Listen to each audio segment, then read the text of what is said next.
नमस्कार. इन सोलापूर न्यूजच्या बातमीपत्रात आपण सर्वांचं स्वागत. प्रथम एक नजर ठळक घडामोडींवर. या हेडलाईन्सचे प्रायोजक आहेत shower and tower water park. या कडक उन्हाळ्यात मनोरंजनाच्या थंडगार साधनांचा आस्वाद घ्या.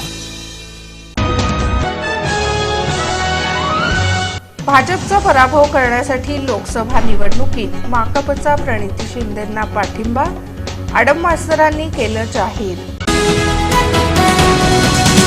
विरोधी पक्षाच्या दबावतंत्रामुळेच मंगळवेढा उपसा सिंचन योजना मंजूर.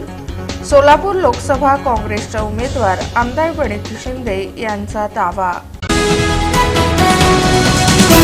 महायुतीचे उमेदवार आमदार राम सातपुते यांनी झुंजे परिवाराच्या निवासस्थानी दिली सदिच्छा भेट. स्नेहभोजनाचा घेतला आस्वाद. आणि राज्य उत्पादन शुल्क विभागाच्या पथकाची कामगिरी. 660 लिटर हातभट्टी दारूसह 4 चाकी आणि दुचाकी वाहन जप्त.